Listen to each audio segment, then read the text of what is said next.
Situaciones, digamos, que han desbordado los propios recursos de supervivencia. Situaciones de desprotección, situaciones de abandono, de negligencia, de abuso físico, de abuso sexual, digamos, el perfil de los niños del sistema de protección, ¿vale? Entonces hablamos de trauma en el sentido de que sean de trauma complejo, sobre todo porque se han mantenido en el tiempo. Porque la diferencia entre el trauma complejo y quizás el trauma simple, todas las personas tenemos situaciones traumáticas en nuestra vida o microtraumas que se llaman, ¿no? Y son situaciones que, bueno, que superamos con los propios recursos o con los recursos de los adultos de referencia. El problema de estos niños cuando hablamos de trauma complejo es que no ha habido, digamos, adultos de referencia que hayan podido proteger y dotarles de recursos y de estrategias y precisamente lo contrario, sino que le han desprotegido, digamos, de las necesidades básicas. Entonces estos niños han estado sometidos, digamos, a la emoción más primitiva que existe, que es el miedo, y el miedo es el que ha inundado y el que ha afectado pues todo su sistema, el sistema de apego, el sistema de defensa, el sistema de exploración, ¿no? Entonces el trauma complejo es una situación, digamos, de desprotección absoluta del niño frente a los adultos que debían protegerle. ¿Por qué se llama del desarrollo? Porque se produce precisamente en estas primeras etapas y porque afecta además, y ya está más que comprobado, que afecta al desarrollo del niño en diferentes áreas y en diferentes habilidades, pero desde luego está claro que el trauma complejo afecta al desarrollo del niño. Eso no significa que luego sea irrecuperable, ¿no?, las habilidades, pero que afecta al desarrollo sí. Yo leí por primera vez el concepto en un libro que es buenísimo, que recomiendo además, de Van der Kolk, que es El cuerpo lleva la cuenta, y ahí se habla del trauma, del neurodesarrollo, ¿no? Trauma complejo durante el neurodesarrollo, y hace referencia a todo esto.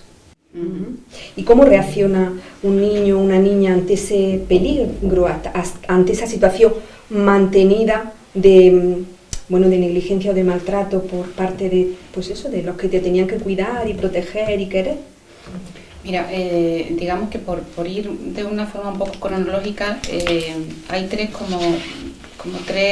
reacciones básicas o instintivas en el niño cuando está sometido a una situación de desprotección o de abandono, que son la lucha, la huida y el bloqueo, ¿no? El niño que está sometido a una negligencia, digamos, importante, a un abuso sexual, a un maltrato físico, o un niño que presencia violencia física, aunque no sea directamente contra él, pero digamos que el niño elige una de estas tres estrategias, ¿no?, la huida, la lucha, el bloqueo, pero cualquiera de ellas reduce las propias posibilidades de evolución y de desarrollo normal de su cerebro, ¿vale? El niño, cuando un niño se bloquea, inhibe el sistema de exploración, que es lo natural que un niño debe hacer a partir de una edad, que es explorar.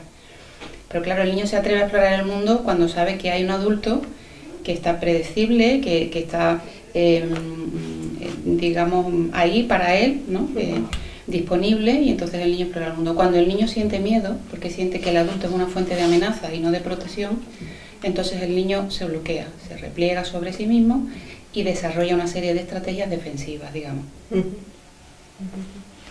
Entonces, esta es de la forma más visible que el niño manifiesta, digamos, que está siendo sometido a un trauma. Cuando tú entras se han visto muchos documentales sobre centros de acogida, sobre orfanatos, ¿no?, sobre todo de otros países, no aquí en España, donde los niños se balancean o se autoestimulan, ¿no?, porque son niños que están, digamos, que hace tiempo que perdieron el contacto y la conexión con los adultos, ¿no?, niños que han sufrido maltrato y tal, y sientes que están desconectados del mundo. Entonces muchas de las habilidades y las capacidades suyas de conexión y de interacción con el mundo se ven reducidas.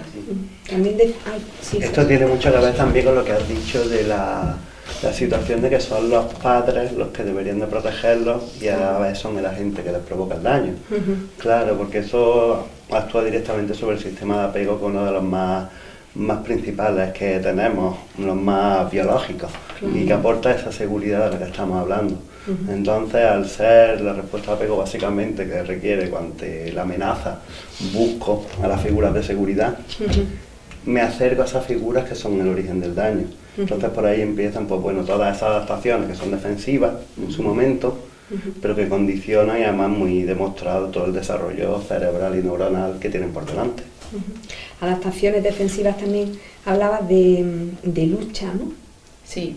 O sea, que se puede bloquear, se puede encerrar en sí mismo o en sí misma, pero también puede desarrollar una estrategia defensiva de lucha. Sí, pero la lucha se refiere sobre todo a niños que están que son hiperenergéticos, que están hiperexcitados, o sea, niños que luchan, digamos, en el sentido de que están tan desregulados que no son capaces de autocalmarse, ¿no? En ese sentido se refiere a la lucha, no de que luchen porque no tienen recursos, ni tienen fuerza, ni tienen, digamos, capacidad del pensamiento reflexivo para cómo puedo enfrentarme yo a este peligro, ¿no? A este adulto que para mí supone un peligro, ¿no? Si hablásemos después, que no sé si dará tiempo, de los trastornos de apego, es muy interesante lo que dice Jesús. La teoría del doble vínculo dice que precisamente el adulto que tiene que protegerme es el que me causa el daño.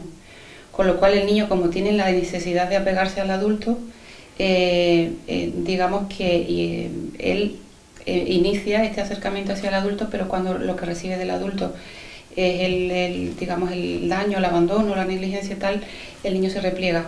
Entonces ahí se dan, digamos, los trastornos de apego y los diferentes estilos de apego, ¿no? El niño que sabe que cuando busca una conducta de acercamiento con el adulto, lo que percibe en el adulto es nerviosismo y es tal, el niño se repliega y digamos que desarrolla un trastorno evitativo, ¿no? Un apego evitativo. Y el ansioso ambivalente es el que está continuamente intentando acercarse al adulto, pero no consigue nunca sentir esa seguridad, ¿no?